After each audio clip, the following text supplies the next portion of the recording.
다 같이 묵상 기도하심으로 2022년 남선교회 여전도의 연합수련회를 시작하도록 하겠습니다. 예수께서 또 이르시되 너에게 평강이 있을지어다. 아버지께서 나를 보내신 것 같이 나도 너희를 보내노라.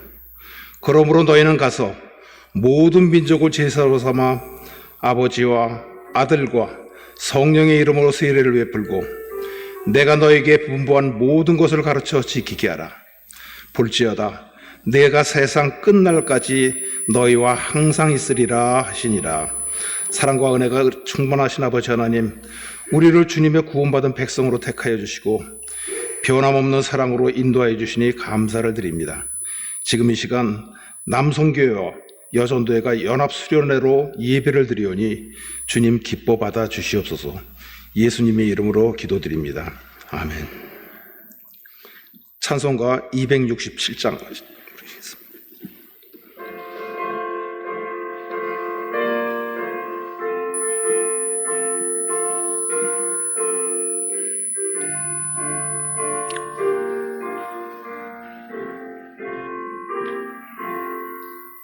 주의 확실한 약속의 말씀 듣고 주만 믿으면 구원을 얻으리라. 할렐루야 할렐루야 내가 예수를 믿어 그의 흘리신 피로 내 죄 씻었네.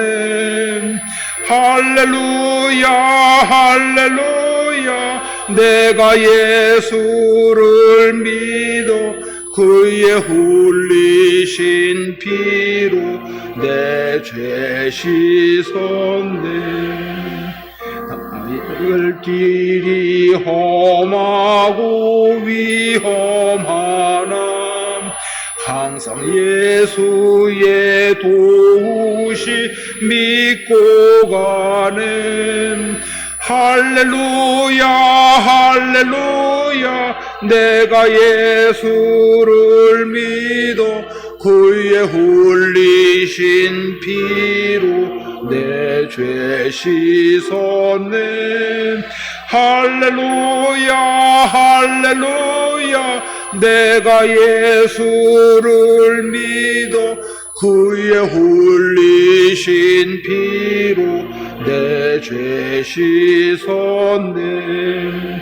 주의 보좌에 천사들 둘러서서 우리 구주를 높이어 찬양하네.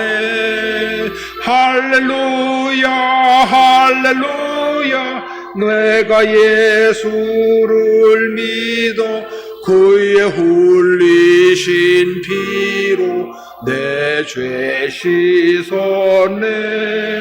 할렐루야 할렐루야. 내가 예수를 믿어 그의 흘리신 피로 내 죄 씻었네. 예언자들과 왕들도 반열대로 방금 일들려라 나와 찬송하네. 할렐루야 할렐루야. 내가 예수를 믿어 그의 흘리신 피로 내 죄 씻었네. 할렐루야 할렐루야. 내가 예수를 믿어 그의 흘리신 피로 내 죄 씻었네. 우리 모두 다 그 반열 뒤따르며 함께 즐거운 찬송을 부르리라. 할렐루야 할렐루야. 내가 예수를 믿어 그의 흘리신 피로 내 죄 씻었네. 할렐루야 할렐루야. 내가 예수를 믿어 그의 흘리신 피로 내 죄 씻었네.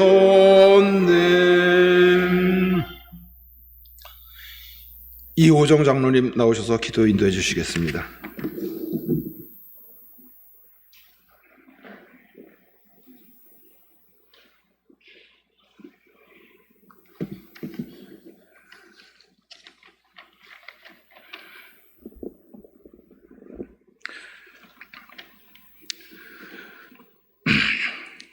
은혜와 사랑이 충만하신 아버지 하나님, 무덥고 폭우로 인한 지루한 여름 날씨와 코로나로 인한 어려운 여건 속에서도 남녀 선교 연합 수련회로 인도해 주신 주님의 은혜에 감사를 드립니다.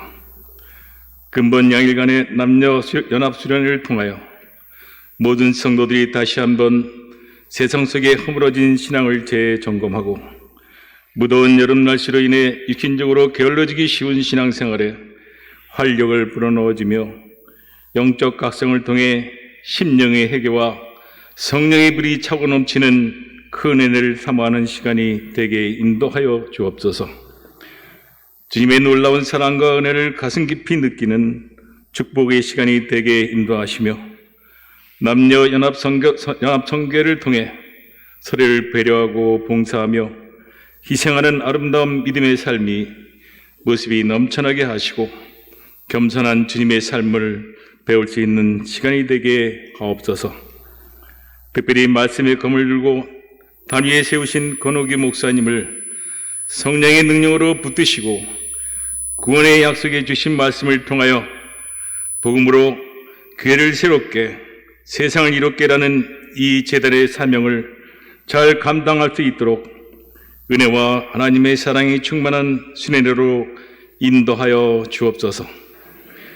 복된 수련회를 통하여 이 지역사회의 어머니 교회로서 성화원덕에 세우신 우리 교회가 하나님의 뜻을 알고 맡기신 사명을 잘 감당하며 현실에 안주하지 않는 교회 되게 하시고 기도의 열정이 충만한 교회, 주님의 사명을 다하기 위해 뜨거운 열정과 부르신 믿음의 일꾼들이 차고 넘치는 교회, 예수님의 마음을 품고 예수님의 사랑으로 선교와 지역사를 섬기며 사랑을 나누는 아름다운 사랑의 열매를 풍성히 맺는 그런 교회가 되게 인도하여 주옵소서.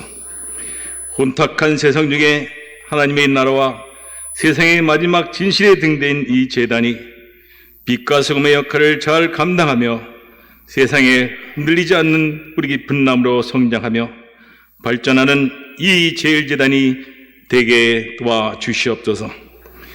믿음의 모든 성도들이 연합하여 선을 이루고 오직 하나님의 영광만을 위하여 결단하고 회개하는 이 시간 되게 인도하여 주옵소서. 준비하는 남녀 선교회 봉사의 손길 위에 갑절에 주님의 축복이 있게 하시고 그 수고가 결코 헛되지 않음을 눈과 귀로 체험하는 축복의 시간이 되게 하옵소서. 모든 진행 과정에도 우리의 믿음과 헌신의 기반 위에서 모든 성도들이 은혜와 기쁨으로 감당케 하시고 수련을 통해 주신 말씀처럼 너를 창조하시고 너를 지으신 여호와께서 지금 말씀하시니라. 너는 두려워하지 말라. 내가 너를 구속하였고 내가 너를 지마하여 불렀나니 너는 내 것이라 하신 구원의 약속의 말씀을 붙잡고 주님께서 놀라운 은혜와 감사의 축복으로 수련회가 진행되게 하옵소서. 십자가에 한없는 주님의 사랑에 감사하며 성삼위 하나님께로 홀로 영광 받으실 것을 믿으며 어느 누구보다도 우리를 더 사랑하시는 예수 그리스도의 이름으로 감사하며 기도드리옵나이다. 아멘.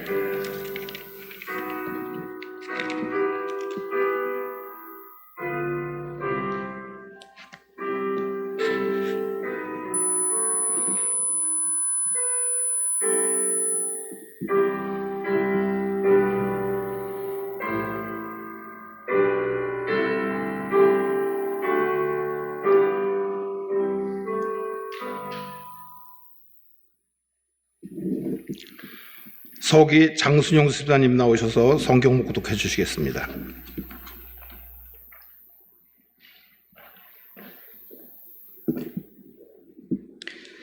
예, 이 시간 같이 보실 말씀은 이사야 43장 1절에서 7절까지 말씀입니다. 제가 가지고 있는 성경 구약 1019페이지입니다.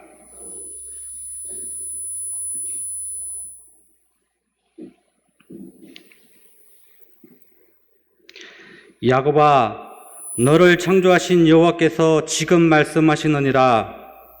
이스라엘아, 너를 지으신 이가 말씀하시느니라. 너는 두려워하지 말라. 내가 너를 구속하였고 내가 너를 지명하여 불렀나니 너는 내 것이라. 네가 물 가운데로 지날 때 내가 너와 함께할 것이라. 강을 건널 때 물이 너를 침범하지 못할 것이며 네가 불 가운데로 지날 때 타지도 아니할 것이요 불꽃이 너를 사르지도 못하리니 대저 나는 여호와 내 하나님이요 이스라엘의 거룩한 이요 내 구원자임이라. 내가 애굽을 너의 속량물로 구스와 스바를 너를 대신하여 주었노라. 네가 내 눈에 보배롭고 존귀하며 내가 너를 사랑하였은즉 내가 내 대신 사람들을 내어주며 백성들이 내 생명을 대신하리니 두려워하지 말라. 내가 너와 함께하여 내 자손을 동쪽에서부터 오게 하며 서쪽에서부터 너를 모을 것이며 내가 북쪽에서 이르기를 내놓으라. 남쪽에게 이르기를 가두어 두지 말라. 내 아들들을 먼 곳에서 이끌며 내 딸들을 땅끝에서 오게 하며 내 이름으로 불려지는 모든 자 곧 내가 내 영광을 위하여 창조한 자를 오게 하라. 그를 내가 지었고 그를 내가 만들었느니라. 아멘.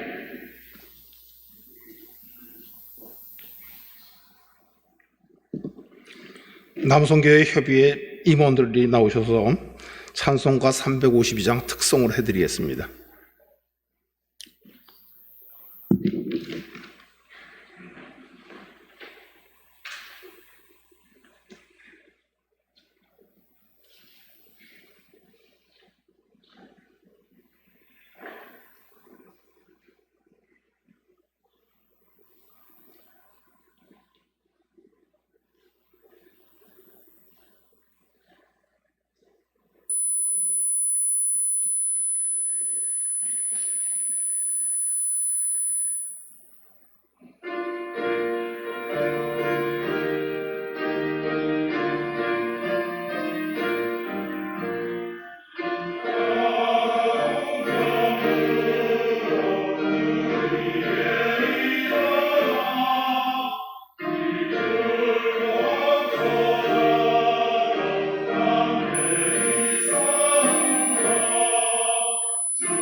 이제 계양제일교회 권옥규 목사님이 나오셔서 다시 하나님의 사랑을 의지하라는 제목으로 설교 말씀해 주시겠습니다.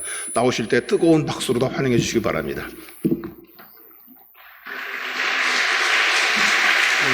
반갑습니다. 네. 여러분 반갑습니다. 네, 이 정도 되면 안 반가우신 거죠? 네, 다시 한번 인사하겠습니다. 여러분 반갑습니다. 네. 지금 장로님께 소개받은 계산제일교회를 담임하고 있는 권오규 목사라고 합니다. 익히 저를 잘 알고 계시는 우리 식구들도 좀 계실 것 같고요. 좀 낯설게 보시는 분들도 계실 것 같습니다. 제게 인천제일교회와 그리고 손시철 목사님은 마치 이런 느낌이세요. 이제 저도 담임 목회를 한 지 한 15년, 16년째가 되어 가니까 제법 후배님들이 계셔서 이제 제게 오면 제가 이렇게 저렇게 훈수 아닌 훈수도 두고 그러긴 하는데 늘 손 목사님을 뵈면 마치 제가 처음 부목사 때도 우리 손 목사님을 뵌 적이 있어요. 그때 뵀던 그런 느낌을 가지고 있고요. 또 저도 계산제일교회를 목회하고 있지만 또 인천제일교회를 늘 생각하면 인천 지역의 어머니 교회 같은 느낌으로 제가 바라보는 교회가 인천제일교회인데 목사님 갑자기 제게 연락을 주셔서 이 집회의 말씀을 전하라고 하시는 거예요.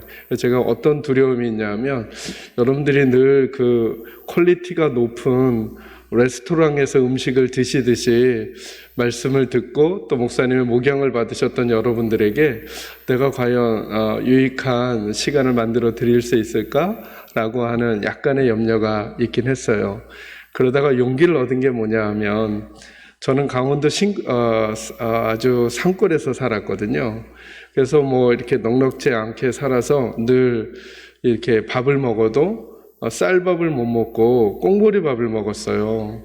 그래서 나중에 크고 조금 여유가 생기면 쌀밥을 많이 먹어야 되겠다 뭐 이런 욕심이 있었는데 그리고 나서 이제 어느 정도 먹을만 하니까 요즘은 꽁보리밥이 도리어 건강식이라는 거예요. 그죠? 여러분들 늘 손 목사님과 함께 아주 고퀄리티의 레스토랑에서 말씀을 잘 드시는 시간들을 가지셨다면 그래 이번 이틀은 조금 서툴기도 하고 조금 이렇게 거칠은 밥일 수 있을지 모르지만 꽁보리밥이라는 아주 건강식의 음식을 한번 먹는 기회가 될 수도 있겠다라고 하는 마음으로 저와 함께 2번의 시간을 가지시면 어떨까 싶습니다. 괜찮으시겠죠? 네.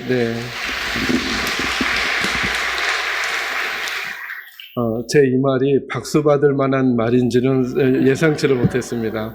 여러분의 착하고 좋은 마음을 하나님께서 꼭 기억하시리라 생각합니다. 제가 기도하고 말씀 시작할까요? 거룩하신 아버지 하나님 감사합니다. 오늘도 저희들을 하나님 앞으로 불러주셨습니다. 하나님 기도합니다. 오늘 이 자리가 사람 앞에 머무는 자리가 아니라 아버지 하나님 앞에 머무는 자리가 되게 해주시기를 간절히 소망합니다. 신의 산 꼭대기에서 하나님을 배웠던 모세의 그 자리처럼 뽕나무 위에서 우리 주님을 만났던 삭개오의 그 자리처럼 12년 동안 혈루증을 앓았지만 우리 주님 만났던 그 여인의 그 자리처럼 하나님 오늘 우리 사랑하는 인천제일교회 식구들 한 분 한 분이 하나님 존전에 머무는 시간이 오늘이 예배의 시간이 되어지도록 주님 꼭 함께해 주시옵소서. 이제 하나님의 말씀을 전하고 듣습니다. 전하는 사람은 꼭 전해야 될 하나님의 말씀을 전하게 하시고 듣는 분들은 반드시 들어야 될 하나님의 음성을 듣는 시간이 되어지도록 우리 주님 함께해 주옵소서. 예수님의 이름으로 기도합니다. 아멘. 아멘. 이 시간에도 하나님의 은혜가 여러분과 함께 하시기를 주님의 이름으로 축원합니다. 우리 한번 주변의 분들과 한번 인사할까요? 참 잘 오셨습니다. 은혜 받고 돌아가세요. 참 잘 오셨습니다. 은혜 받고 돌아가세요. 저는 어려서부터 예수님을 믿고 나서부터 질문이 참 많았습니다. 그런데 이제 여러분 저를 보시다시피 제가 이렇게 외향적이거나 막 이렇게 남자다운 스타일 아니잖아요. 그래서 질문은 많았는데 속으로 많이 삭히면서 지냈던 시간들이 많이 있었습니다. 그런데 예수님 믿고 나서 도저히 참을 수 없는 궁금한 문제가 하나 있었습니다. 그게 뭐냐면 여러분들이 지금 서로에게 축복한 그 내용입니다. 은혜 받고 돌아가세요. 이렇게 우리 축복했잖아요. 저는 고등학교 1학년 때 예수님을 처음 만났는데 그래서 우리 교회 집사님, 권사님들과 함께 집회를 많이 참여했던 기억이 나요. 그래서 집회를 끝나고 나고 아니면 뭐 주일 예배를 드리고 나면 제가 이렇게 어른들을 보니까 우리 권사님, 집사님들이 꼭 목사님께 뭐라 그러냐 하면 목사님 오늘도 은혜 받았습니다 그러시는 거예요. 근데 어린 고등학교 1학년이 제 마음속에 어떤 마음이 있었냐 하면 나도 우리 목사님께 은혜 받았습니다라고 말하고 싶은데 은혜 받는다는 게 뭔지를 잘 모르겠는 거예요, 제가. 그래서 이제 제가 작은 개척교회를 다녔었는데요. 저희 중고등부 부장 집사님께 여쭤봤어요. 집사님, 은혜 받는다는 게 뭐예요? 라고 제가 여쭤봤더니 그분이 제게 이렇게 대답해 주시는 거예요. 오규야, 은혜는 받아보면 알아 그러는 거예요. 받아보면 알아. 근데 어린 저에겐 그게 답이 되지 않았어요. 그래서 교회가 작으니까 하루는 목사님께 여쭤볼 기회가 있었어요. 그래서 목사님께 목사님 은혜 받는다는 게 뭐예요? 라고 여쭤보니까 이 두 분이 짜셨는지 답이 똑같은 거예요. 오규야, 은혜는 받아보면 알아. 어린 저는 그때부터 제가 사실은 목회자가 되려는 마음을 가지고 있었거든요. 근데 제게 어떤 마음이 들었냐면 두 분이 선명하게 대답해 주시기가 애매한가 보다. 설명하기 어려우니까 받아보면 안다라고 말씀하시는 것 아닐까라는 생각이 들었고, 제가 신학을 하면서 언젠가 내가 가르치는 자의 입장에 있게 되면 성도들에게 하나님의 말씀을 구체적이고 선명하게 알려드리는 목회자가 되고 싶다라고 하는 소망을 갖게 되었어요. 그러다가 제가 말씀 공부하면서 은혜를 받는다는 게 뭔지를 깨닫게 됐어요. 제가 오늘 여러분들에게 이거 알려드리려고 하는 거예요. 왜냐하면 저와 함께하는 2시간 동안에 여러분에게 이 일이 일어나기를 원하고, 그리고 오늘 이 말씀을 들었기 때문에 이제부터는 여러분이 드리는 주일 예배든 아니면 내일 새벽 예배든 수요 예배든 심야 예배든 여러분에게 은혜 받는 일들이 일어나기를 주의 이름으로 축원합니다. 그러려면 은혜 받는다는 게 뭔지를 알아야죠. 여러분 약간 서로 견해가 다를 수는 있지만 저는 장로교회 목사로 지금 사역을 하지만 처음 예수님을 믿을 때는 막 기도를 열심히 하는 그런 일들을 통해서 예수를 믿게 됐어요. 제가 한 번은 그 개척교회에서 그 중고등부 회장을 하게 됐어요. 상가 작은 건물에 있는 교회니까 중고등부 아이들이 많이 없잖아요. 많아야 한 20명 정도 되는데 하루는 담임 목사님께서 겨울 수련회를 여러분 혹시 어르신들은 아시는 분들도 계실 것 같아요. 청평에 있는 한월산 기도원이라는 곳으로 겨울 수련회를 가신다는 거예요. 그래서 제가 안 간다는 아이들까지 20명을 저 포함해서 약 20명을 다 설득해가지고 우리 수련회 가자라고 해서 한월산 기도원을 딱 갔는데 들어가자마자 저는 깨달았어요. 완전 제 스타일이 아닌 거예요. 가봤더니 막 집에서나 깔고 있을 것 같은 담요들을 교회들마다 와가지고 쫙 펼쳐놓고는 거기 이렇게 뭐 본인들 공간이라고 하면서 하는 거예요. 그것도 제가 억지로 참았어요. 예배가 시작됐는데 이건 완전 제 스타일이 아닌 거예요. 찬송을 하는데 여러분 보시다시피 저는 뭐 이렇게 요란하게 할 것 같지 않잖아요. 좀 분위기 있고 이렇게 매너 있게 해야 되는데 이분들 찬송하는데 박수 치고 일어나고 막 손 흔들고 완전 제 스타일 아니었어요. 그런데 기도하는데 더 과관이에요. 기도하는데 이건 정말 제 스타일이 아닌 거예요.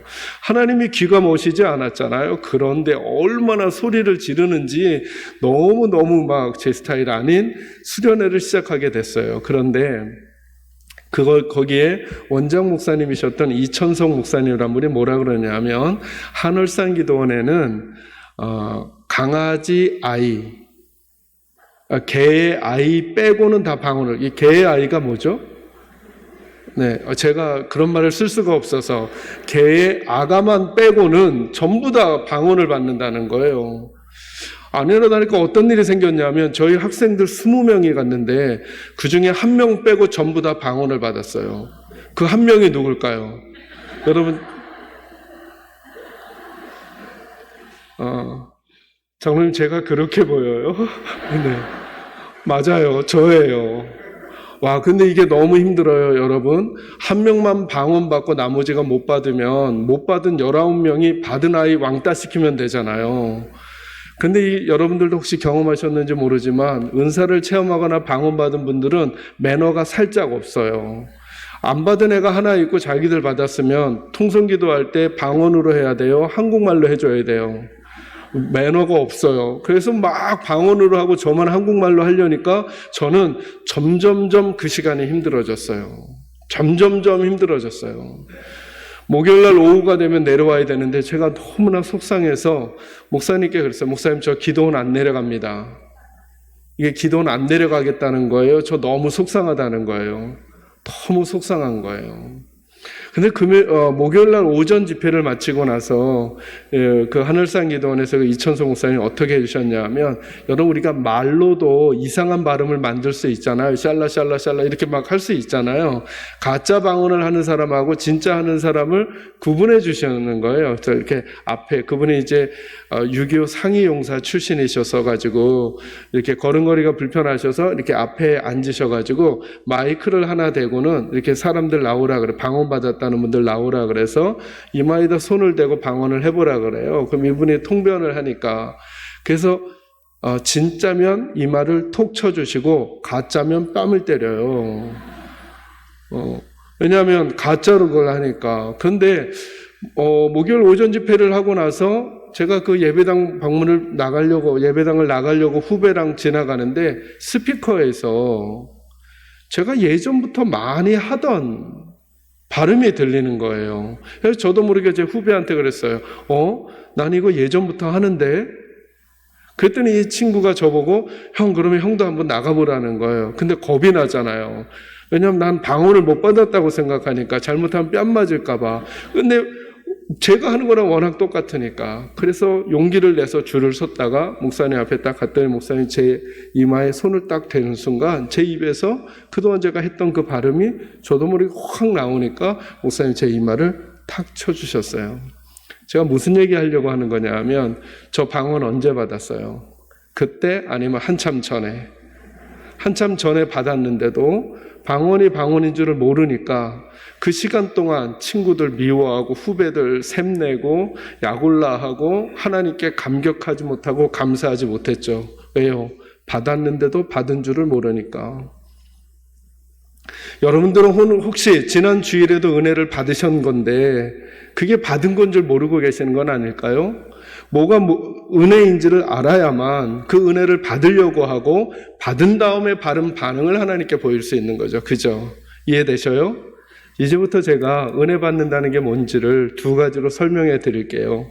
앞으로 여러분의 모든 예배 가운데는 이 일들이 일어나기를 바라고, 이 일들 때문에 여러분들이 더더욱 하나님을 사랑하는 사람들로 성장해 가기를 주의 이름으로 축원합니다. 첫 번째는 이거예요. 기억해 놓으셔요. 만약에 목사님께서 그날 저 오늘 집회와 내일 집회에 제가 전하는 말씀도 포함해서요, 그날 예배를 드리고 말씀을 드리는데 그날 목사님이 전하시는 말씀에 자꾸 아멘이 되면서 고개가 끄덕여지는 거예요. 그러면 여러분 이렇게 생각만 하면 안 돼요. 아멘 이렇게만 하지 말고, 나 지금 뭐 받고 있다? 뭐 받고 있다? 은혜 받고 있다. 자, 왜 은혜냐? 은혜라는 게 뭐냐면 내가 누구와 지금 생각이 같은 거예요. 또 어떤 분은 목사님이라 그러려고 그래요. 목사님들은 누구의 말씀을 전하는 거예요? 하나님의 말씀을 전하죠. 근데 그 전해지는 하나님의 말씀에 자꾸 내가 고개가 끄덕여지고 그럴 때 입으로 아멘을 하게 되면, 나 지금 아멘 했어. 이걸로 끝나지 마시고 뭘 받았다? 은혜를 받았다고 믿으시기를 바랍니다. 저는 여러분의 예배 시간에 이런 일들이 많이 일어나기를 바랍니다.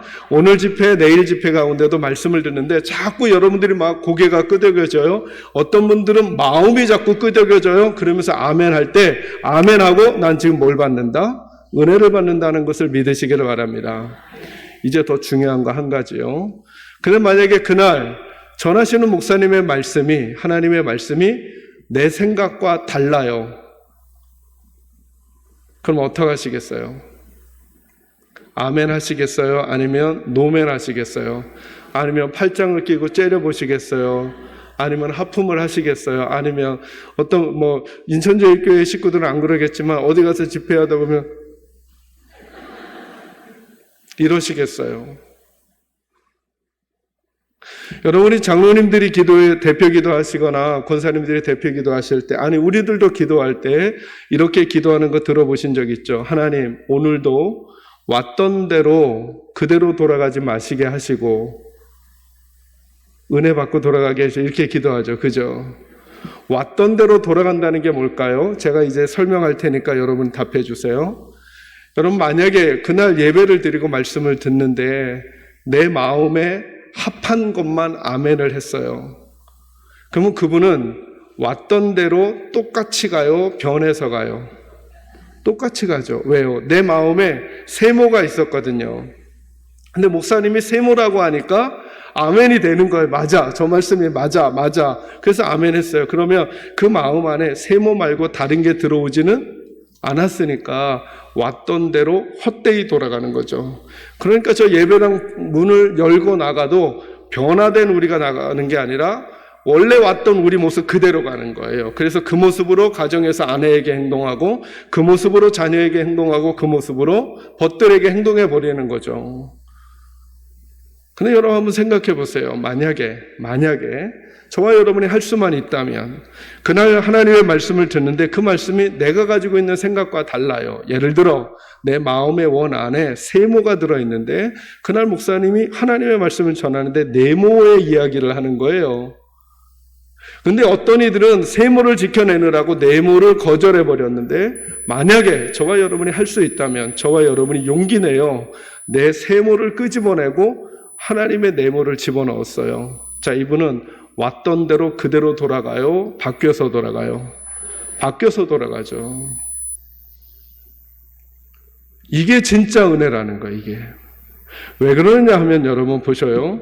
하나님께서 우리에게 말씀을 주셨다는 게 무슨 의미일까요? 우리는 원래는 뭐 없이 살던 사람이라는 거예요. 말씀 없이 누구 생각대로 살던 사람이라는 걸까요? 내 생각대로 살던 사람이라는 거예요. 근데 하나님이 우리에게 말씀을 주셨어요. 왜 말씀을 주셨을까요? 이제 너희들은 누구 생각으로 살지 말고, 너희 생각으로 살지 말고 누구 생각으로 살라는 거예요? 하나님의 생각으로 살라는 거죠. 그러고 보니까 믿음이란 게 이렇게 규정될 수 있는 거예요. 믿음이 좋아진다는 건 뭐냐면, 믿음이란 누구 생각을 끄집어내는 걸까요? 내 생각을 끄집어내고 누구 생각을 집어넣어야 될까요?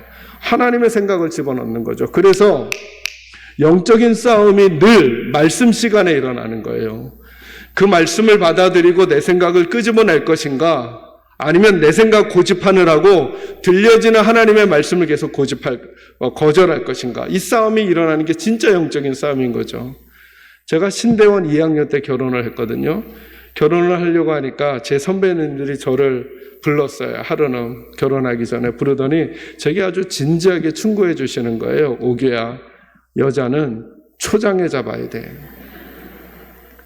제가 제 아내를 초장에 못 잡았어요. 그래서 지금도 쥐어 살아요.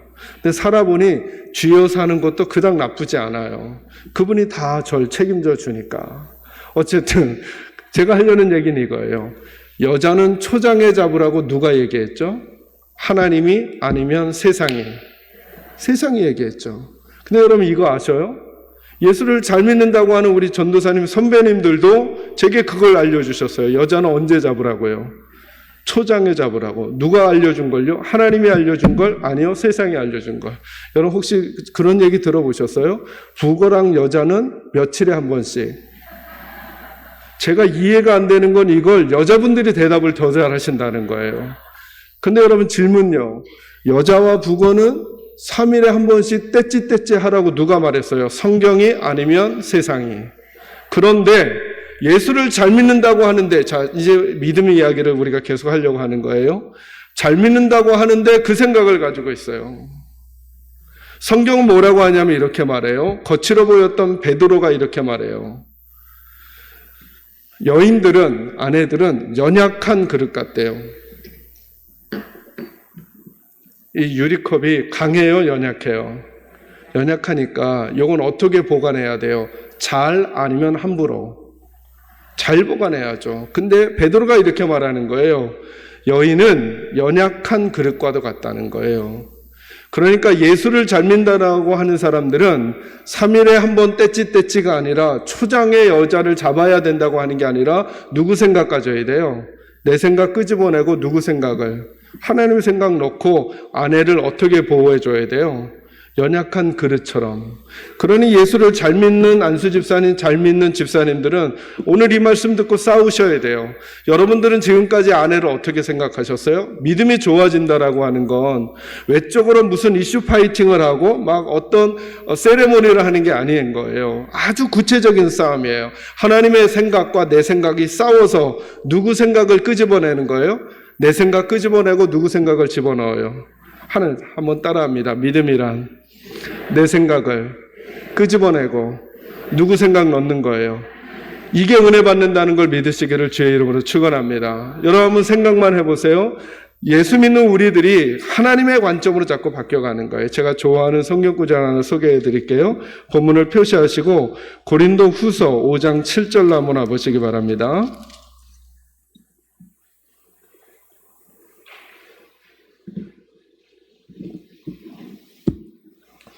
290조 그 어간입니다. 고린도 후서 5장 7절 말씀. 네, 말씀을 찾으셨으면 다 같이 한 목소리로 읽을까요? 같이 읽습니다. 시작. 이는 우리가 믿음으로 행하고 보는 것으로 행하지 아니함이로라. 아멘. 자, 여기 보세요. 우리는 뭐로 행하는 사람이라고요?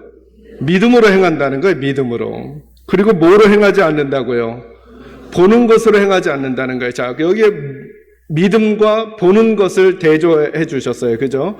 보는 것이란 뭘까요? 우리에게 보여지는 현상을 따라 살아가는 게 아니라 우리는 뭐로 산다고요? 믿음으로 산대요. 그 믿음이라는 게 뭘까요? 누구 생각? 하나님의 생각으로 사는 거예요. 질문할 테니까 정직하게 대답해 주세요. 여러분, 고난이 좋아요? 싫어요?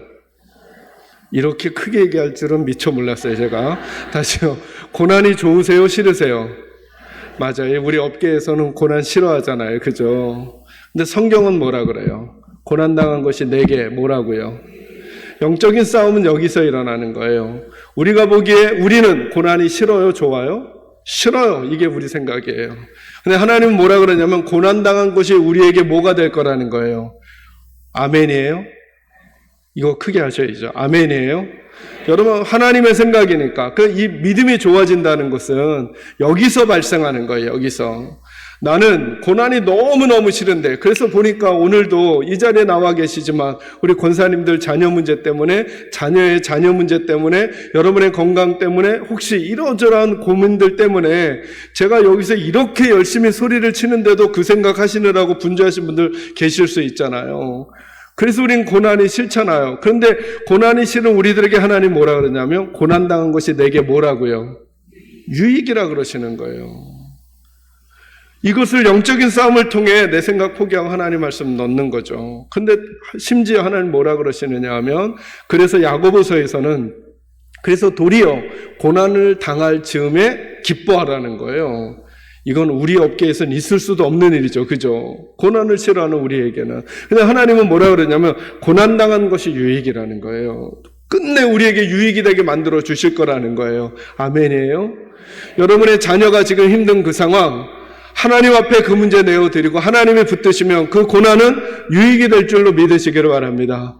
몸이 아픈 나의 상황, 남들보다 좀 뒤처진 상황, 남들은 앞서가는데 나는 잘 안 되는 것 같은 이 상황이 나는 답답하고 잠이 안 오고 괴롭고 힘이 드는데 하나님은 자꾸 뭐라고 말씀하시느냐면 그 고난당함이 내게 유익이 될 수 있다고 말씀하시니 믿음이라고 하는 건 뭐냐 하면 보이는 상황을 가지고 사는 게 아니라 하나님의 관점으로 사는 거라는 거예요. 여러분에게 이 일이 이번 집회 동안에 그리고 여러분이 매 주마다 우리 손일절 목사님 말씀을 준비해서 여러분에게 전할 때마다 그래 오늘도 하나님이 내가 미처 깨닫지 못하는 내가 보지 못하는 내가 알지 못하는 나와는 다른 어떤 이야기를 하시는가 그게 도리어 더 뭐 받을 기회인 거예요.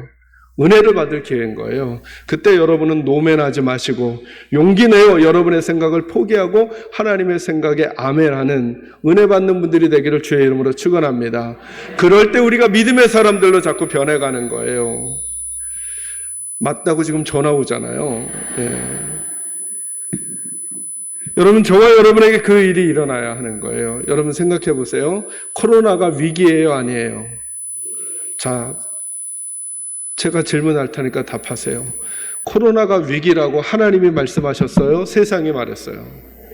그런데 왜 우리 믿음의 사람들, 하나님을 믿는 사람들도 하나같이 다 뭐라 그러냐면 코로나가 위기라는 거예요. 하나님은 그리 말씀하시지 않을 수 있잖아요. 그죠? 코로나가 도리어 우리에게 기회가 될 수도 있다는 생각을 왜 안 하냔 말이에요. 의외로 많은 경우 예수 믿는 우리들이 세상에다가 하나님의 관점과 하나님의 생각을 알려주는 게 아니라 하나님의 생각을 끄집어와 교회 안에서 그리고 성도들끼리 말해주는 거예요. 여러분, 코로나가 위기라고 하니까 겁이 나요? 용기가 나요? 그냥 대답만 해주시는 거니까 네. 자, 코로나가 위기라니까 겁이 나요? 용기가 나요? 그죠? 움츠러들어요? 뭔가를 하고 싶어져요? 움츠러들죠. 제가 참 재밌게 묵상했던 게 뭐냐면 이거예요. 예전에 요즘 교회는 그런 분들이 많이 안 계셨는데 예전엔 교회에 귀신 들렸다고 하는 분들이 많았어요. 그러면 전에는 내려오는 이야기가 있어요. 그 귀신 들린 분에게 가서 기도를 해주러 가다가 잘못 기도해 주러 가면 그분에게 있던 귀신이 누구에게 간다는 속설이 있냐면 그 중에 믿음이 제일 약한 사람에게 질문할 테니까 답해 주세요. 그러니까 기도해 주러 가고 싶어요? 안 가고 싶어요? 자, 저는 이상한 질문을 자꾸 하죠. 그죠? 그런 생각을 많이 해봤어요. 여러분, 그러니까 기도해 주러 가고 싶어요? 안 가고 싶어요? 다 안 가는 거예요. 한 번 더 질문할까요? 귀신 들린 아이가 있고 혹은 성도가 있는데 하나님은 우리가 기도해 주러 가기를 원하실까요? 안 가기를 원하실까요? 근데 여러분 잘 보세요. 그 말이 우리로 하여금 가게 해요? 못 가게 해요? 못 가게 해줘. 이건 하나님의 말이 아니에요. 자기 좀 실력 있다라고 생각하는 어떤 권사님이, 어떤 집사님이 자기의 힘 있음을 얘기하기 위하여 그 나쁜 생각을 전한 거예요. 귀신 들린 아이가 있으면 예수의 사람들이 가야죠. 목사님 저 믿음이 없는데요. 여러분, 우리는 내가 지켜요? 내 안에 계신 예수가 우리를 지켜요? 내 안에 계신 우리 예수님이 우리를 지키는 거죠. 예전에 부흥사 강사 목사님들이 그렇게 하셨어요. 저는 그렇게 안 하는 스타일이니까 걱정하지 않으셔도 돼요. 성도님들의 이 생각을 각성시키려고 여러분들의 눈에는 안 보이지만 지금 이 예배당 안에 마귀들이 득실거려요. 여기서 춤을 추고 있어요. 십자가 꼭대기에도 마귀가 앉아있어요. 이렇게 말씀하시는 분이 있어요. 그럼 저는 무슨 생각했냐면 그 마귀 똥꼬가 굉장히 아프겠다. 왜냐하면 여러분 십자가 위에 뭐 있어요? 피레침 있잖아요. 똥꼬를 얼마나 찔렸겠어요. 이건 성경적이지 않아요. 예수님 뭐라 그러셨어요? 이렇게 말씀하셨어요. 마태복음 16장에 음부의 권세가 교회를 뭐하지 못하리라. 이기지 못하리라. 따라합니다. 음부의 권세는 교회를 이기지 못합니다. 아멘인가요? 아멘이죠. 이거 누가 말씀하셨어요? 예수님이 하셨어요. 그러니까 예수님 말씀이 맞아요? 틀려요? 맞죠? 여러분 선언하십시오. 음부의 권세는, 따라합니다. 음부의 권세는 교회를 이기지 못합니다. 그러니까 여러분 인천제일교회 식구들은 적어도 오늘 이 말씀을 듣고 정말 하나님 앞에 믿음을 고민한다면 이런 말 하지 말아야죠. 요즘 한국교회가 위기야. 한국교회가 위기야. 한국교회가 문제야. 우리 교회가 문제야. 만약에 이 말을 하는 분이 있다고 한다면 그분은 적어도 이제부터 이 씨름을 하셔야 돼요. 왜 나는 예수님의 말씀하신 생각과 다른 말을 하고 있는가 생각해 보셔야죠. 제게 이렇게 말씀하고 싶으실 수 있어요. 목사님, 상황을 보세요. 상황을. 아까 고린도후서 5장 7절 뭐라고요? 우리는 뭐로 행하고 믿음으로 행하고 뭐로 행하지 않는다. 보는 것을 행하지 않는다고요. 아멘인가요? 여러분 이 생각을 여러분 속에 집어넣으셔야 돼요. 맞아요. 우리 아이가 대학에 떨어졌을 수 있어요. 우리 아이가 아직 직장을 얻지 못했을 수 있어요. 우리 아이가 웅덩이에 빠졌을 수 있어요. 그래서 사람들은 뭐라고 말하는 거냐면 떨어졌기에, 아직 얻지 못했기에, 아직 웅덩이 가운데 있기에 그 아이를 망한 아이, 뒤처진 아이, 실패한 아이로 말하고 싶지만 여러분, 요셉이 웅덩이에 빠졌어요. 여러분 중에 누가 요셉을 망한 사람이라고 할 수 있어요? 요셉은 종살이를 했어요. 그를 바라보고 누가 요셉이 망한 사람이라고 할 수 있어요? 요셉은 감옥에 갇혀 있었어요. 누가 그를 망한 사람이라고 할 수 있어요? 그의 고난은 하나님께서 만들어내실 놀라운 일의 과정일 뿐인 거죠. 아멘이에요?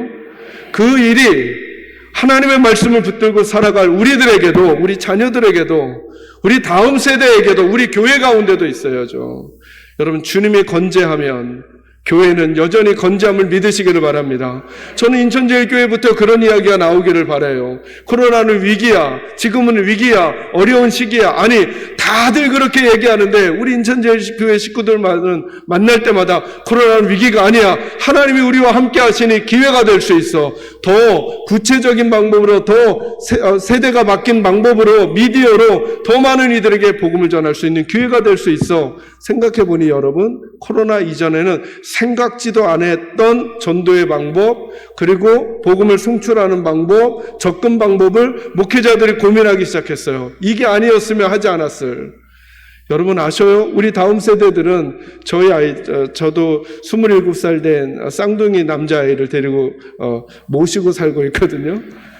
근데 그분들은 드라마도 TV로 안 봐요. 그분들은 예능 프로도 TV로 안 봐요. 그분들은 어떻게 보나 했더니 다 짤방이라 그러나 유튜브로 재밌는 부분만 잘라서 봐요. 그래서 제가 코로나 때 저희 교회 제가 설교를 좀 길게 하는 편이거든요. 오늘은 길게 안 할 거니까 너무 걱정하지 않으셔도 돼요. 길게 하는 편인데 그걸 저희 부목사님들에게 부탁해서 5분짜리로 줄여달라 그랬어요. 그래서 길게 듣고 싶은 분들은 전체 다, 짧게 듣고 싶은 분들은 5분만 듣게. 왜냐하면 요즘은 여러분 이제 저희 업계, 우리 다 동정업계죠, 그죠? 여러분들 인천제일교회 목사님, 손 목사님 설교 말고 다른 교회 목사님 설교 들을 때 45분을 들을 때 정속으로 들으세요? 1.2배속 혹은 1.5배속으로 들으세요? 다 빨리 돌리죠? 네. 그런 문화 가운데 있어요. 그걸 새로운 접근을 할 수 있도록 자극을 줄 수 있는 시기가 될 수도 있어요. 아니면 우리가 미처 생각하지도 못했던. 그러니 전 이 말을 하는 거예요. 저는 우리 사랑하는 인천제일교회, 남성교회, 여전도의 식구들이 여러분의 관점이 아니라 하나님의 관점으로 살아가게 되기를 주의 이름으로 축원합니다. 여러분, 믿음에서 이 관점이 얼마나 중요하냐면요, 제가 늘 언급하는 비유 중에 하나인데요, 마태복음 20장에 보면 이런 얘기가 나와요. 포도원 주인이 자기 포도원에서 일할 일꾼을 뽑는 거예요. 여러분, 보통 일꾼은 새벽에 뽑아요? 아니면 낮에 뽑아요? 새벽에 뽑죠. 새벽 6시에 나가서 일꾼 하나를 데려와서 일을 하게 했어요. 그런데 아침 9시에 나가보니까 여전히 일자리를 못 구한 사람이 있어서 9시에도 일을 하게 해주는 거예요. 이 주인은 참 이상한 주인이죠. 12시에 낮에 나가보니까 12시에도 일자리를 못 구한 사람이 있어서 또 일을 하라고 포도원에서 일자리를 주는 거예요. 오후 3시에 나가봤더니 그때도 일자리를 못 구한 사람이 있어 그도 불러와서 일을 시키는 거예요. 이제 6시가 퇴근인데 오후 5시에 나가봤더니 여전히 일자리를 못 구한 사람이 있는 거예요. 여러분, 이 사람은 일해봤자 몇 시간밖에 일을 못해요. 1시간밖에. 그런데도 포도원 주인은 이 사람에게도 일을 맡기는 거예요. 그리고는 얼마씩 주겠다고 약속을 했는데 1시간 지난 다음에 오후 5시에 온 사람에게 얼마를 주냐 하면 한 데나리온은 오늘날 일꾼의 하루 품삯이래요. 그러니까 노동자의 하루 품삯이니까 저희가 계산하기 편하기 위해서 10만 원이라고 하죠. 1시간 일한 사람한테 얼마 줬다고요? 10만 원. 이때 입꼬리가 실룩실룩하면서 가슴이 벌렁벌렁하면서 기대가 막 차오르기 시작한 게 제일 클 사람이 누굴까요? 새벽에 온 사람. 얼마야 도대체? 나는 흥분이 되기 시작했겠죠.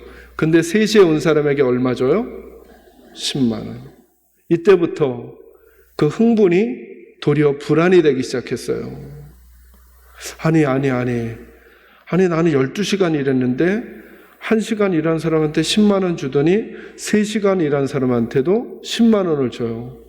이럴 리는 없어. 이럴 리는 없어. 하는 불안한 마음이었는데 12시에 온 사람에게 얼마 줘요? 10만 원. 급기야 9시에 온 사람에게 얼마 줘요?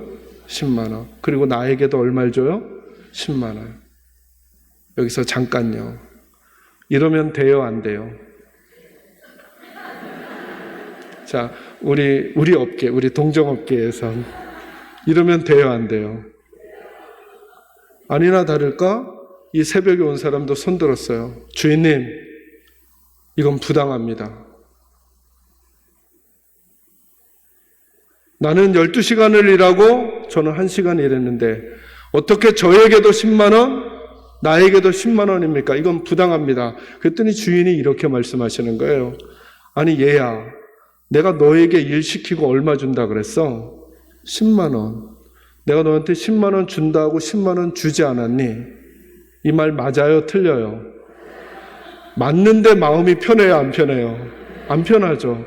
그 다음 말은 더 이상한 거예요. 뭐라 그러냐면 얘야, 내 돈 가지고 내가 이 사람한테 10만 원 주고 너한테도 10만 원 주는데 뭐가 문제야?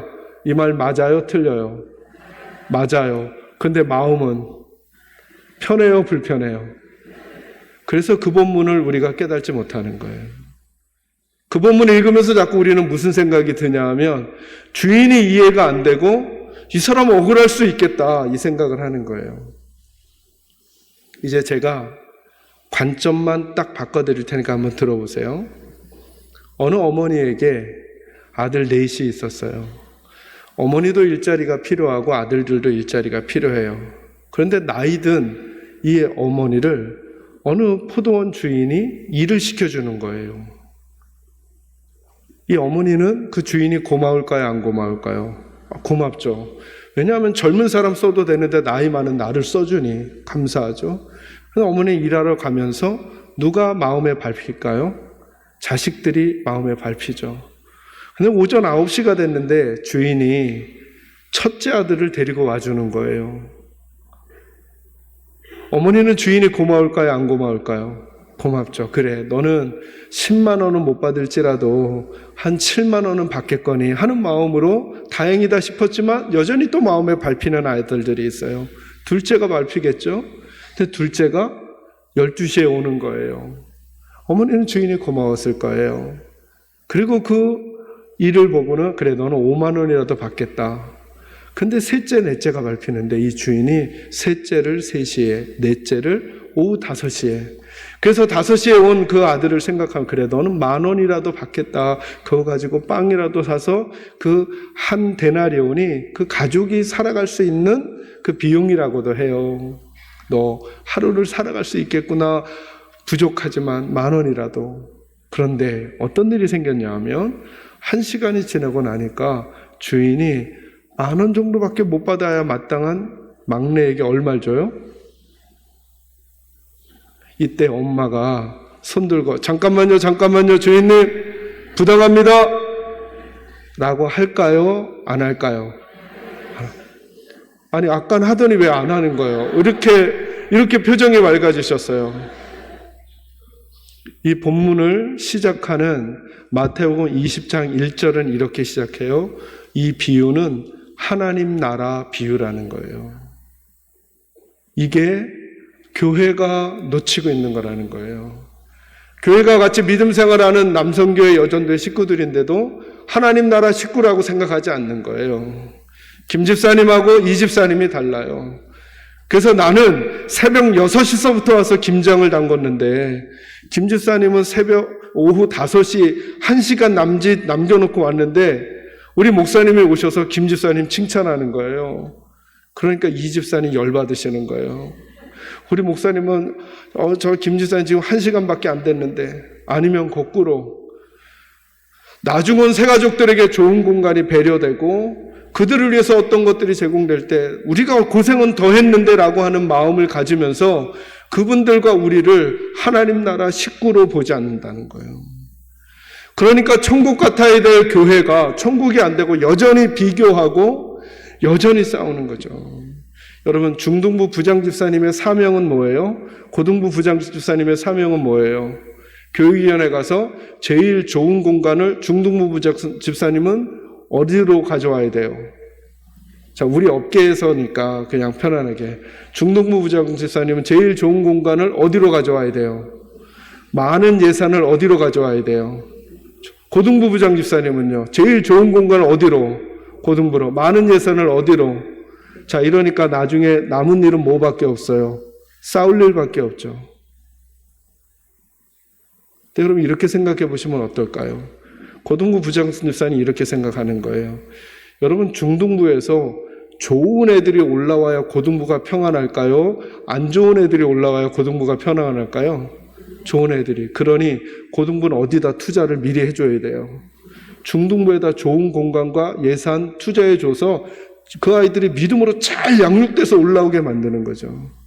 거꾸로 중등부 부장집사님들은요, 우리 애들이 어디로 갈 거예요? 이제 고등부로 갈 거잖아요. 그러니 어디가 좋아야 되겠어요? 고등부. 이것 때문에 싸워야죠. 중등부는 고등부에 양보하려고, 고등부는 중등부에 양보하려고. 이런 싸움이 우리에게서 나는 게 아니라 우리는 하나님 나라 공동체라고 하는데도 우리를 위해서. 제가 저희 교회 얘기 다른 데 가서 잘 안 하는데요. 저희 교회는 이제 성도들이 많이 참석을 하는데 예배 공간이 적어요. 근데 하루는 이제 한 7, 8년 됐어요. 영화부가 예배를 드리는데 영화부 예배실이 너무 좁다는 거예요. 그래서 저희가 교육관을 구입하긴 했는데 방법이 두 가지예요. 영화부가 한 5분 떨어진 교육관에 가서 예배를 드리든가, 아니면 제가 이렇게 살펴보니까 감안하고 들으셔야 돼요. 다 이래야 된다거나 이런 얘기를 하는 게 아니에요. 저희 교회가 했던 케이스를 한번 말씀드려 보는 거예요. 보니까 저희 교회 성가대 자리가 우리 어른들이 60명 정도 연습하는 자리니까 우리 아이들이 들어가면 넉넉하겠는 거예요. 그래서 성가대가 5분 거리에 가서 연습을 하고 와주시면 되거나 아니면 영화부가 나가야 되는 거예요. 근데 제 마음에 어린아이들이 예배당, 본당에서 예배를 드리고 부모님들과 같이 교육을 받는 것이 더 나을 것 같은 거예요. 그래서 장로님들께 부탁을 드렸어요. 장로님, 우리 성가대가 연습을 바깥에서 하고 와서 옷을 갈아입고 예배당에 올라가면 어떨까요? 장로님들이 흔쾌히 그렇게 해주셨어요. 그리고 제가 이제 성가대에게 들어가서 성가대를 설득했어요. 아이들에게 이런 공간을 주기 위하여 이렇게 하는 게 어떻겠냐고. 그걸 저희 성가대가 받아주셨어요. 그래서 저희 성가대는 본당에서 그들이 동의하지 않을 이유가 수만 가지예요. 목사님, 우리 예배위원인데요. 예배당 밑에 있어야죠. 부터 시작해서 여러 가지 이유를 댈 수 있는데 우리 성가대원들이 그걸 끝내는 받아주셨어요. 그리고는 7년 전부터 저희 교회 성가대는 한 3, 4분 거리, 많으면 5분 거리를 가서 연습을 그쪽에서 먼저 하고 이쪽으로 오셔서 본당 예배 준비실에서 가운을 갈아입고 기도하고 본당에 올라와요. 저희 영화부는 90명에서 100명 가까이 모이는 큰 모임으로 성장했어요. 결코 쉬운 일 아니에요. 근데 한번 생각해 보세요. 성가대에 계신 우리 권사님, 주사님들 계시면 그 아이들이 우리 손주예요. 우리 손주. 내 손주예요. 내 손주를 위해 그 공간 양보해 줄 수 있을까요? 없을까요? 있죠. 우리 있죠. 근데 우리 마음속에 하나님께서 우리에게 주고 싶은 마음들이 자꾸 없어지는 거예요. 믿음이 좋아진다는 건 뭘까요? 우리 생각이 아니라 하나님의 생각이죠. 제가 저희 성도님들에게 그래요. 지금은 식당 운영을 못하지만 식당을 운영할 때 꼭 싸움이 나는 걸 하나 보고 싶다. 제가 그런 말씀을 드려요. 무슨 싸움 나는 걸 보고 싶냐 하면 이럴 수 있잖아요. 어르신들이 뒤에 계신데도 젊은 사람들이 먼저 막 밥을 먹어. 저희는 이제 국수를 먹는데 국수 먹으려고 그냥 막 서 있는 거예요. 그러면 어른들이 뒤에서 불편하잖아요. 저 녀석들 그냥 좀 어른들한테 양보 좀 하지 이럴 수도 있고, 또 어떤 때는 어른들이 좀 뒤로 비켜하고 젊은 분들 앞에 쓰려고 할 때 젊은 분들이 어르신이라고 저러면 되나 이런 불편한 마음 가지는 일들이 생기더란 거예요. 저는 이런 싸움을 보고 싶은 거예요. 어른들은 그래, 우린 천천히 먹을 테니까 젊은 너희들이 먼저 먹고 빨리 일해라 하고 뒤에 있는 젊은이들 끌어다가 앞에 세우려고 그러고, 젊은이들은 아니에요, 권사님이 먼저 드셔야죠 하고 뒤에 있는 권사님들 앞으로 모셔오려고 하다가 그럼 우리 한판 싸워 이렇게 해서 싸우는 걸 보고 싶은데, 교회는 그런 일이 잘 안 일어나는 거예요. 왜요? 하나님 나라 관점으로 우리의 지체들과 교회를 바라보는 일들을 잘 안 하는 거죠. 그리고 우리 삶에서 일어나는 일들도 그러지 않는 거예요.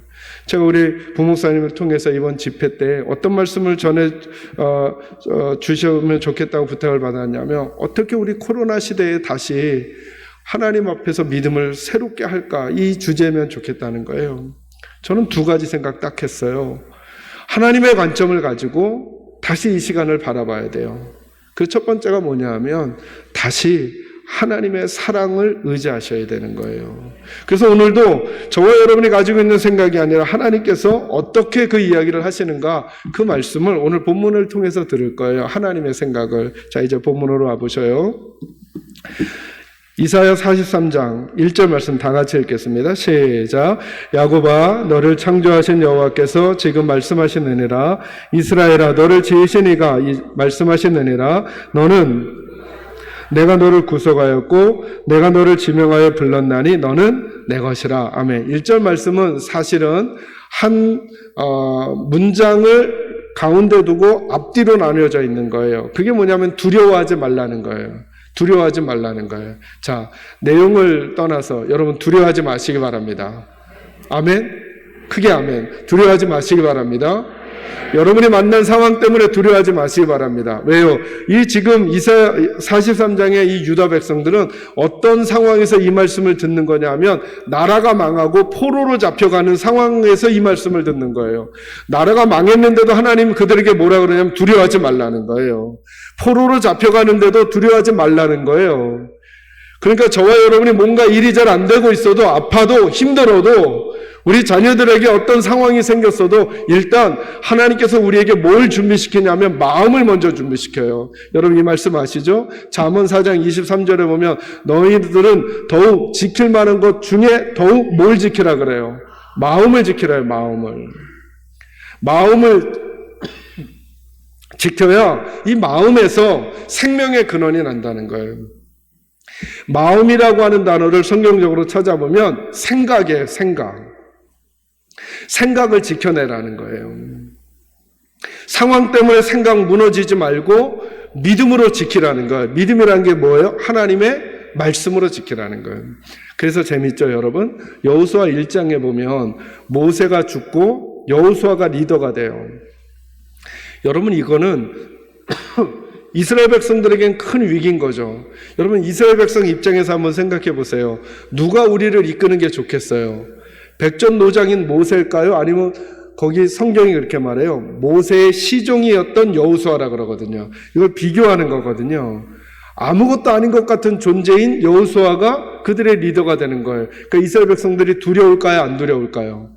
두렵겠죠. 그 중에 제일 두려울 사람은 누굴까요? 여호수아인 거죠. 여호수아 1장을 떠올려내세요, 여러분. 그래서 하나님이 여호수아에게 자꾸 뭐라 그러세요? 너는 마음을 뭐하게 하고 강하게 하고 마음을 뭐하게 하라? 담대히 하라. 두려워하지 말라. 마음을 강하게 하고 담대히 하라. 여러분, 여호수아는 요단강을 건너가서 가나안에서 전쟁을 해야 되잖아요. 전쟁을 하는 사람에게 필요한 게 뭐예요? 무기가 필요하고 전략이 필요한데, 하나님은 무기를 주고 전략을 주는 게 아니라 그에 뭘 준비시켜요? 마음을. 여러분에겐 요즘 뭐가 필요하셔요? 뭐가 없어서 우리 가정이 행복하지 않다고 느끼셔요? 뭐가 안 돼서 우리 자녀가 행복하지 않다고 느끼셔요? 근데 하나님이 이렇게 말씀하는 거예요. 먼저 뭘 지키라는 거예요? 마음을 지키라는 거예요. 두려워하지 말아라. 그래서 하나님이 알려주시는 거예요. 이스라엘의 진짜 지도자는 모세가 아니고 여호수아가 아니고 하나님이란 걸 알려주는 거예요. 모세가 갔어도 여호수아만 있어도 된다는 거예요. 누가 함께 해주시면, 하나님이 함께 해주시면요. 이스라엘 백성들이 자꾸 이걸 놓치는 거예요. 여러분, 홍해를 누가 갈랐어요? 어떤 분은 모세가 갈랐대요. 아니죠. 모세를 사용하셨죠. 누가요? 홍해는 누가 가르셨어요? 하나님이. 근데 여러분, 이 장면 한번 떠올려 보세요. 이스라엘 백성들이 애굽에서 나올 때 처음으로 딱 맞닥뜨린 어려움이 뭐냐면 홍해란 말이죠. 그 장면을 떠올려 보세요. 앞에는 홍해가 있고, 홍해 앞에 누가 제일 앞에 서 있어요? 모세가 서 있고, 그 뒤에 이스라엘 백성이 있고, 그 뒤에 뭐가 있어요? 바로의 군대가 있는 거죠. 저번에 하나님 뭐라 그러시냐면 모세에게 네가 들고 있는 지팡이를 앞으로 내밀라 그러는 거예요. 자, 모세가 내밀었어요. 그때 모세가 바다가 갈라지는 걸 보고 어떤 느낌이었을까요? 1번 완전 놀랬다. 2번 그러저러 했다. 어떤 걸까요? 완전 놀랬죠. 왜 그랬을까요? 자기는 한 게 뭐밖에 없어요. 근데 뭐가 갈라져요? 여러분, 내일 요 월미도 앞바다에 가가지고 여러분 이렇게 한번 해보세요. 근데 만약에 바다가 갈라지면 우리는 완전 기절합니다. 아마 카메라가 있어서 홍해 저쪽 편에서 모세의 얼굴을 클로즈업 했다면 모세는 만화에서 보듯이 입이 떡 벌어졌을 거예요. 그죠? 모세는 놀란 거죠. 모세는 누구에게 놀랐을까요? 자기에게 아니면 하나님께?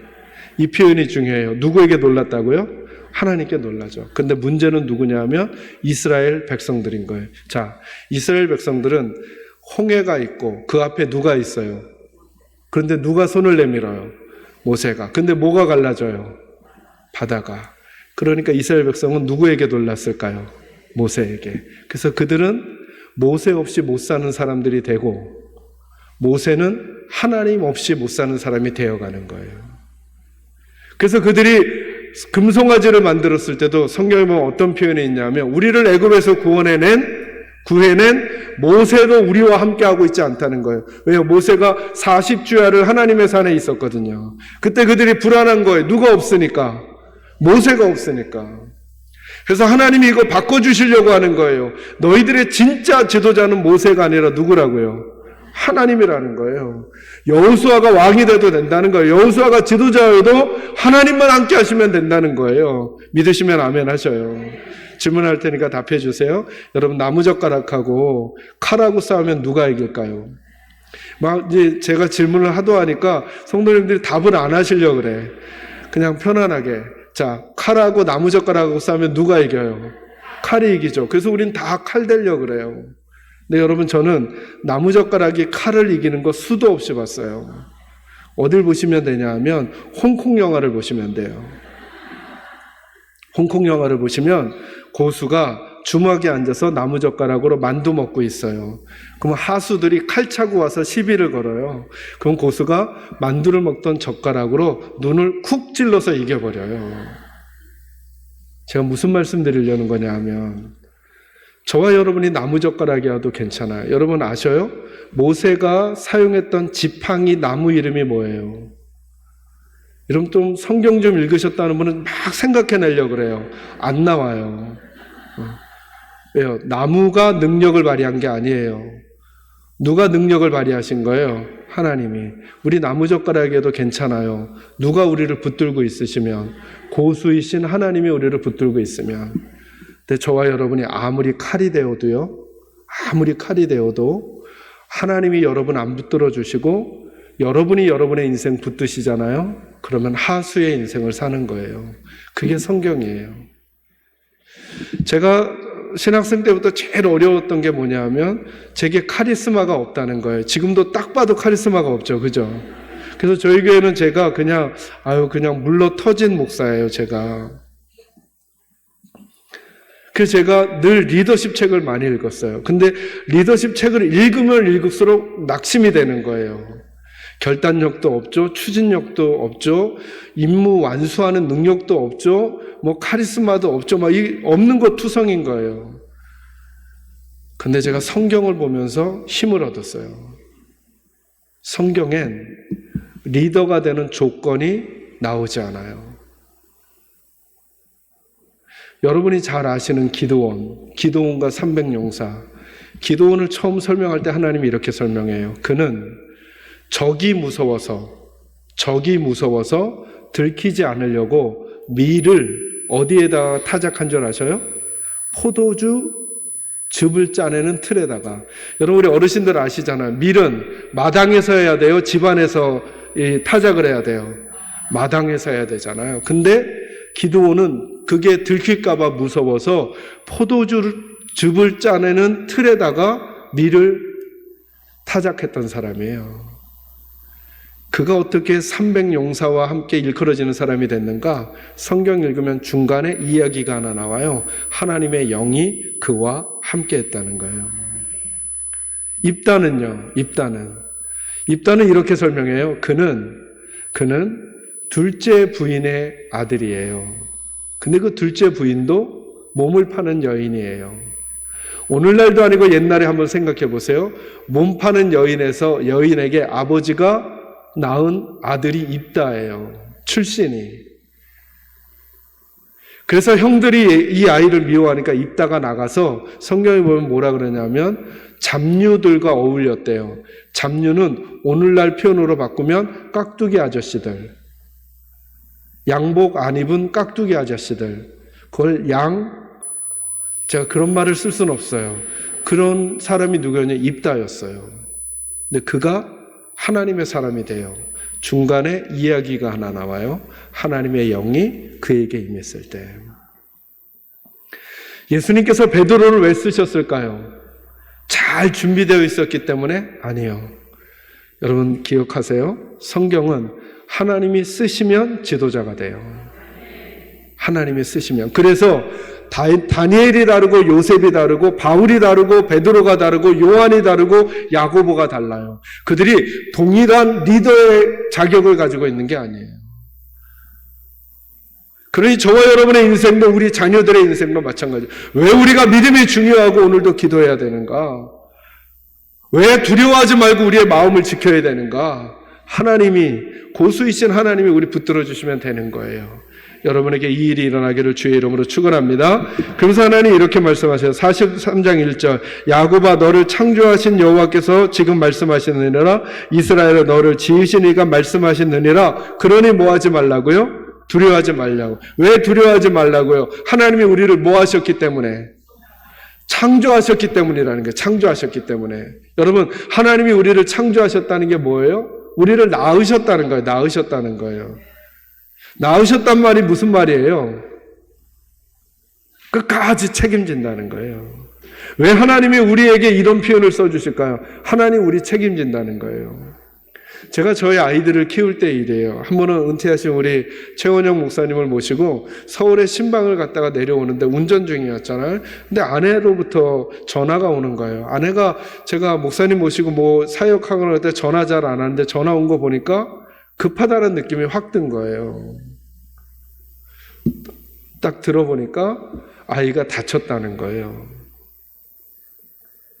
그네에서 놀다가 어떤 아이가 그네 이렇게 해서 쌍둥이 중에 한 녀석이 이마가 이렇게 모서리에 찍혀서 피가 난 거예요.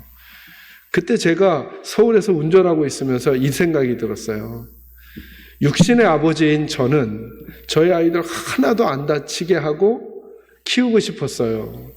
제가 그때 깨달았어요. 안 되는구나. 내가 없는 시간에 우리 아이가 살아가는 시간이 점점점 많아지겠구나. 이 아이에게 나 말고 진짜 아버지가 계셔야 되겠구나. 그러면서 제가 이 아이들에게 구원 초청만 한 3-4번을 했던 것 같아요. 다른 목사님께 어떻게든 이 아이들 구원받게 해주려고.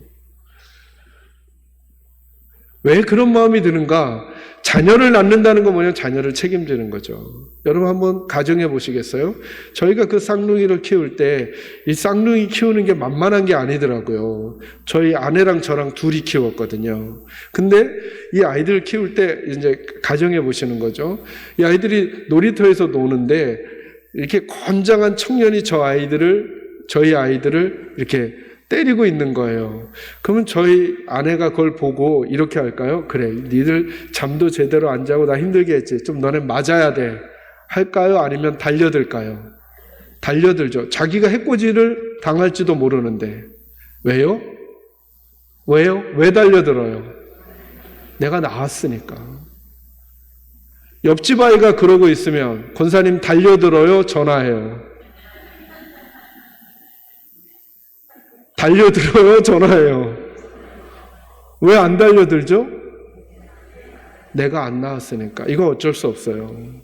그래서 하나님 그 표현 써주는 거예요. 내가 너희를 창조하였다. 내가 너희를 조성했다. 그러니 뭐하지 말라. 두려워하지 말아라. 내가 너희를 끝까지 뭐 할 거니까. 책임질 거니까. 믿으시면 아멘 하세요. 지금 이 코로나 시기에도, 아니 여러분이 만난 그 상황 가운데서도 나를 만드시고 나를 조성하신 하나님은 나를 끝까지 책임지실 것을 믿는 믿음을 여러분 속에 집어넣기를 주의 이름으로 축원합니다.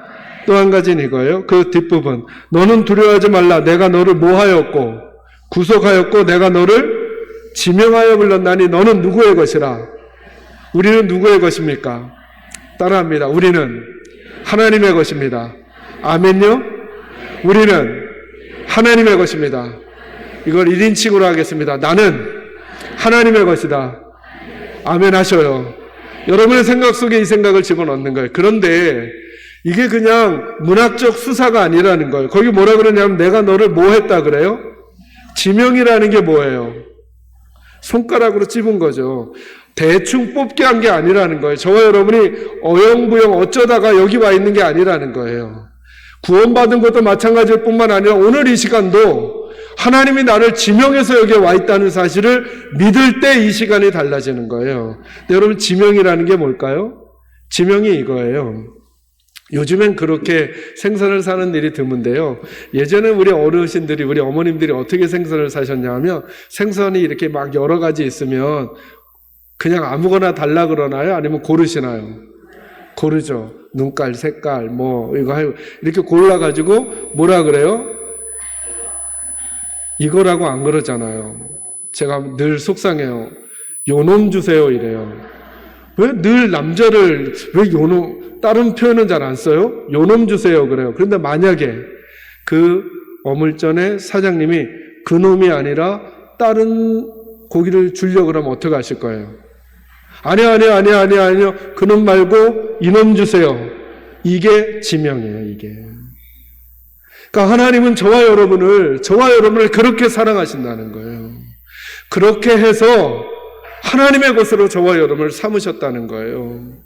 근데 우리는 때로 그러잖아요. 그런 하나님을 향해서 마치 우리 자녀들이 부모를 향해서 나 이렇게 살게 할 거면 날 왜 낳았어? 막 이렇게 막 항변하는 말을 듣는 부모는 얼마나 가슴이 아프겠어요. 근데 우리가 하나님께 그런 일이 많다는 거예요. 여러분 저희는 어쩌다가 교회 나온 게 아니에요. 어쩌다가 예수 믿게 된 게 아니에요. 하나님이 정확한 손가락으로 저와 여러분을 딱 집으셨어요. 목사님 그거 어떻게 아셔요? 여기 성경이 그렇게 말씀하시잖아요. 내가 너를 지명하여 불렀나니 손가락으로, 하나님의 손가락으로 지명하여 불렀나니 너는 내 것이라. 여러분은 하나님의 것이에요. 하나님께서 여러분을 하나님에서, 그래서 하나님 그 표현 쓰는 거예요. 로마서 8장 말씀에 그 어떤 것도 죽음이든 사망이든 권세든 모든 천사들이든 그 어떤 것도 하나님의 사랑 안에서, 그리스도 안에 있는 하나님의 사랑에서 우리를 끊을 수 있다 없다? 없다고 선언하시잖아요. 왜요? 우린 누구 손 안에 있으니까? 하나님의 손 안에 있으니까. 믿으시면 아멘 하셔요. 저는 오늘 이 생각이 여러분의 생각 속에 믿어지시기를 바랍니다. 맞아요. 지금 생각해도 저도 마찬가지예요. 저도 지금 생각해도 불안한 일이 있어요. 지금 생각해도 안타까운 일이 있어요. 지금 생각해도 염려가 되는 일이 있어요. 그런 우리에게 하나님 말씀하시는 거잖아. 두려워하지 마. 내가 너희를 낳았고 너희는 내가 지명하여 부른 내 것이야. 내가 너희를 망하게 두지 않아. 이 말씀이 여러분의 마음에 믿어지시기를 주의 이름으로 축원합니다. 2절에 이렇게 말하잖아요. 내가 물 가운데로 지날 때에 내가 너와 함께 할 것이라. 강을 건널 때에 물이 너를 침몰하지 못할 것이며 내가 불 가운데로 지날 때에 타지도 아니할 것이요 불꽃이 너를 사르지도 못하리니. 여러분 이게 무슨 말씀이에요? 우리 때로 어디 가운데로 지나는 것 같은 일이 있다는 거예요. 물 가운데로. 때로는 어디 가운데로? 불가운데로 지나는 것 같은 일들이 우리에게 있을 수 있대요. 그래도 하나님이 우리 지켜내신다는 거예요. 이 시간은 분명히 지나갑니다. 그리고 합력해서 선을 이루어내시는 하나님의 아름다운 시간이 있을 것을 믿으시길 바랍니다. 하나만 더 하고 말씀 마무리합니다. 4절 말씀 같이 읽습니다. 시작. 내가 내 눈에 보배롭고 존귀하며 내가 너를 사랑하였은즉 내가 내 대신 사람들을 내어주며 백성들이 내 생명을 대신하리니. 5절 초반부. 그러니 뭐하지 말라. 두려워하지 말라. 아멘. 마지막 말씀은 이거예요. 우리는 하나님의 눈에 어떻게 보인다는 거예요? 4절 초반부에 내가 내 눈에 뭐처럼 보인다고요? 보배처럼 보인다고요. 여러분은 하나님께 몇 점짜리셔요? 점수 함부로 말씀하시면 옆에 분이 점수 고쳐주실 거예요. 네가 이러면서 여러분 스스로만 그냥 한번 생각. 여러분 정말 하나님 앞에 여러분과 저의 점수를 내세요 이렇게 드린다면 몇 점짜리 자녀세요? 저희 쌍둥이 아이들이 자라날 때 일이에요. 제가 이제 부목사로 저에게서 사역할 때 저에게 보습학원을 하는 집사님이 계시니까 그 집사님이 저희 아이들을 와서 이렇게 공부하게 해줬어요. 한 4살, 5살쯤 된 것 같아요. 그 아이들에게 받아쓰기를 하는 거예요. 근데 그날 가져왔는데 보니까 10문제 중에 누가 쌍둥이 아니랄까봐 10문제 중에 둘 다 2문제씩 맞았어요. 이게 여러분의 아이가 아니니까 웃으시는 거예요. 그때 저는 큰 걸 깨달았어요. 아, 이놈들은 날 안 닮았구나. 뭐 이런 생각. 근데 자, 10문제 중에 2문제 맞았으니까 20점이잖아요. 그날 밤에 제가 이 아이들 밥을 줬을까요? 안 줬을까요? 밥 줬죠. 주고 침대에서 껴안고 뒹굴고 놀았죠. 왜요? 그 점수는 제가 그 아이들을 사랑하는데 조금의 장애가 되지 않아요. 여러분은 하나님께 몇 점짜리세요? 우리 자꾸 이런 생각하죠. 나는 40점밖에, 난 20점. 그래서 하나님이 나 같은 걸 사랑하시겠어 이런 마음이 있잖아요. 근데 하나님 뭐라 그래요? 너희들은 내 눈에 뭐와도 같다. 보배와 같다. 보배와 같다.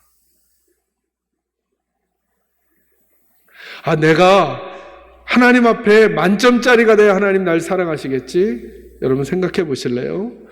어느 부모 어머니에게 만약에 아이가 있는데 이 아이는 온 몸을 하나도 못 움직여요. 5년, 10년이 돼도 손가락 하나 까딱하지 못하고 눈에 초점을 두고 엄마랑 눈도 못 마주쳐요. 근데 어느 날 아침 그 아이의 손을 닦아주는데 그 아이의 손가락이 움직여요. 엄마는 까무러칠까요? 아니면 대수롭지 않게 넘어갈까요? 아니 잠깐만요. 다른 애들은 뛰고 걷고 난린데요. 뭐 이 손가락 움직이는 게 뭐가 대단해서요. 까무러칠까요? 대수롭지 않게 여길까요? 까무러치죠. 여러분 이게 하나님 마음이에요. 내가 만점이 안 돼도 전에는 그렇게 행동하지 않았던 내가 손가락 하나만 움직이는 것 같은 변화만 일어나도 우리 하나님은 가슴 벅찬 기쁨을 누리실 수 있다는 거예요.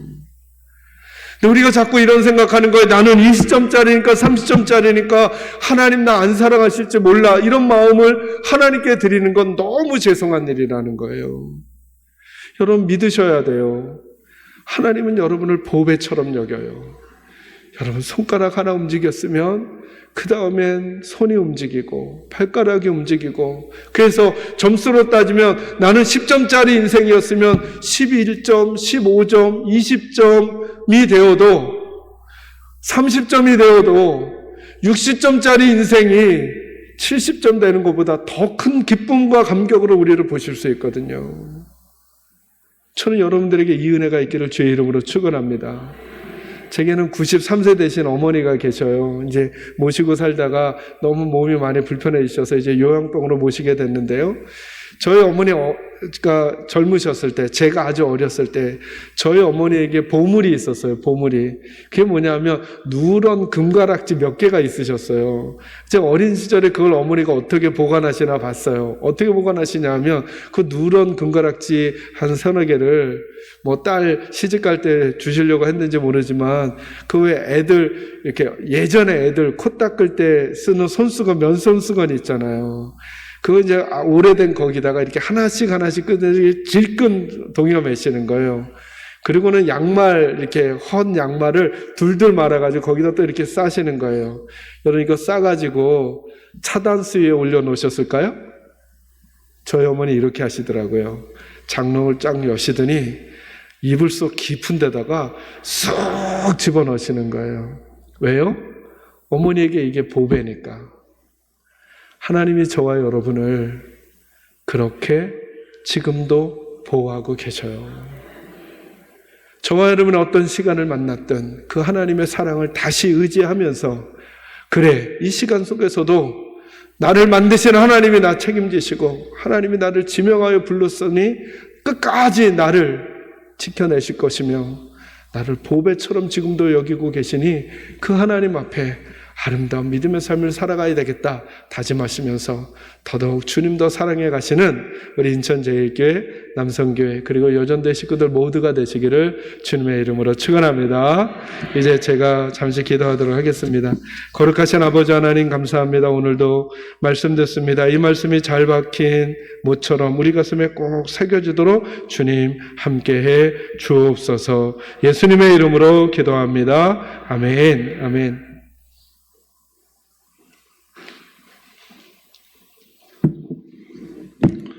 말씀을 통해서 생각의 전환이 됐고 은혜를 많이 받으셨을 줄 믿습니다.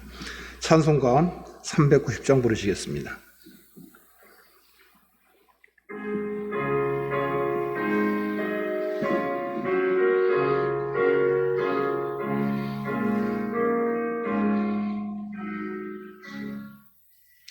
예수를 하시니 즐겁고 평안하구나. 주야의 자고 깨는코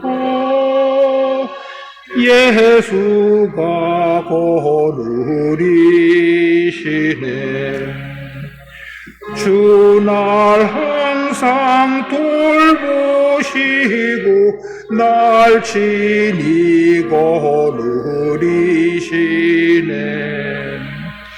주날 항상 돌보시고 날 친히 거느리시네. 때때로 괴로움 당하면 때로로 기쁨 누리네. 풍파 중에 지키시고 평안히 인도하시네. 주날 항상 돌보시고 날 친히 거느리시네. 주날 항상 돌보시고 날 친히 거느리시네. 내 주의 손을 붙들고 북에 올라가겠네. 괴로우나 즐거우나 예수가 이누리시네. 주날 항상 돌보시고 날 친히 거느리시네. 주날 항상 돌보시고 돌보시고 날 친히 거느리시는 이 세상 이별할 때에 마귀의 권세 이기네 천국에 가는 그 길도 예수가 거느리시네 주 날 항상 돌보시고 날 친히 거느리시네 주 날 항상 돌보시고 날 친히 거느리시네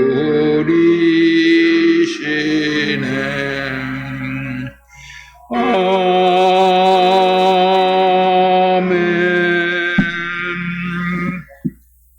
권호규 목사님 나오셔서 축도해 주시겠습니다.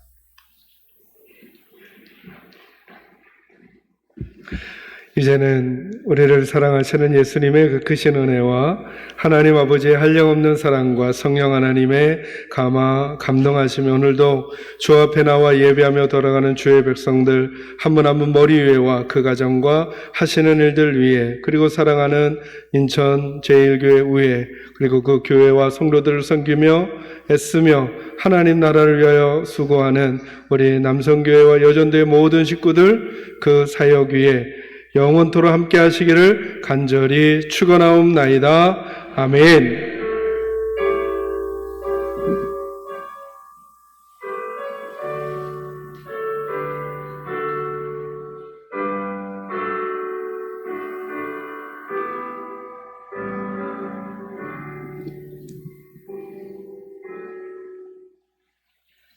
총무 이양록 집사님 나오셔서 광고해 주시겠습니다.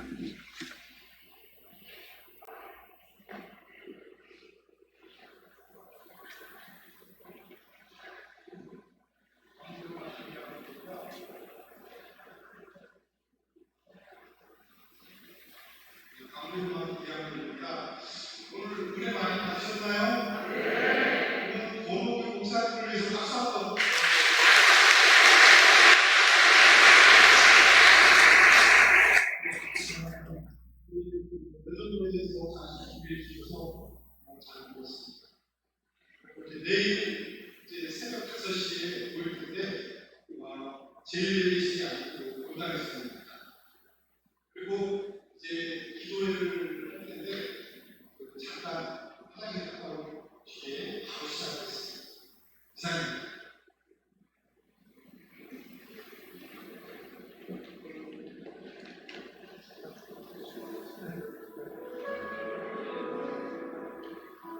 저는 이쪽으로 부목사님이랑 내려갈게요.